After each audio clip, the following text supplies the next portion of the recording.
The PV-1 Ventura. In World War II, they ran reconnaissance, bombing submarines. Deployed to the Aleutian Islands against the Japanese, they were the first equipped with radar, night fighters for the Marines. It was the first plane to fly out of Sanford Naval Air Station, but it was almost forgotten. The PV-1 is like the forgotten aircraft of World War II.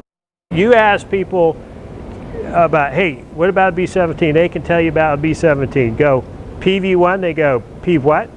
It's just an aircraft that just, did its job and just did not get the same press as the B-17s, the 24s, and the 25s. They would fly from the Aleutian Islands to Japan and drop their bombs and hightail home. And I think after the war, most of them, went to the boneyard, so it just kind of disappeared. In fact, of 1,600 made, there was only one in the U.S. waiting to be restored. Luckily, there was a dedicated team in Sanford ready to take on the challenge. How did it feel when you first saw it? It was a huge task. The center section, the spar of the aircraft was very extremely corroded. The tail was off. You have the fuselage that comes apart from the center section. So that was apart. So not only had to repair the spar, then we had to remount it. It's been a tremendous project. I mean, you're doing things that you've never done before in your life.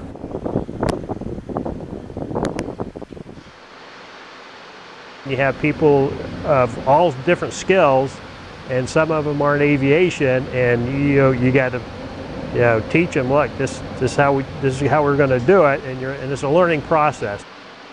There was a lot of work in keeping the airplanes flying during World War II, and that gave me a lot of experience in handling this.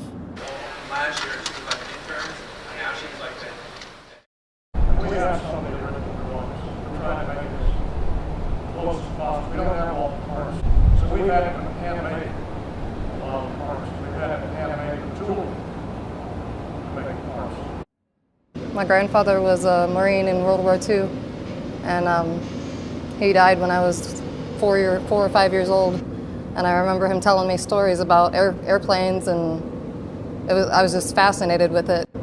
And I thought this might be the only other opportunity I have in my life to learn about World War II and what he might have went through in his life when he was in the war.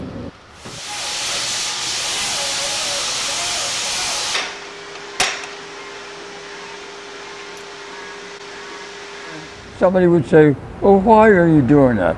It's called patriotism, something we don't have very much of today. I was 17. I was, can I say, snot-nosed kid? First time I ever saw this aircraft, it was in Sanford, and they took us down to the flight line, and they said, this is your aircraft. Does that thing fly? It was so big. I had never seen anything so big that it's supposed to fly. When those two 30 calibers fired off, there was plenty of action. I mean, there was recoil, and there was noise, and there was shells flying all over the place. That was my first encounter. It's been gutted, but it wasn't made for comfort. Was it made for comfort? No. No. Yeah, that's it. Art and the rest of the instructors at Naval Air Station Sanford would train 50% of all World War II Navy carrier-based bomber and fighter pilots. But in its 25 years, it became more than a training ground for war. NAS Sanford became a beloved fixture of the community. So it is fitting that the first plane to fly out of that base will now be based right inside the terminal of its airport.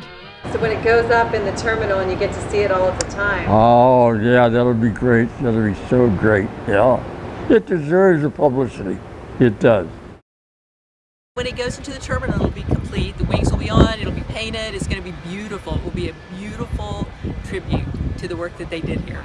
The people who are restoring it, really true patriots. Oh my gosh, these are men who served here, who actually served here during the active Naval Air Station era, and this is a labor of love for them. I mean, they're here on Saturdays, they're here through the week. They have been painstakingly restoring this aircraft for years. Hey, how's it going? All right, man. Okay. I don't know what stage of life or function in life they have. I know they have one function. They're trying to restore this airplane. This is volunteer time. They're not getting paid for this. I mean, their heart and soul is in there, giving up their family time, their free time. They're the heroes. That's all I can say.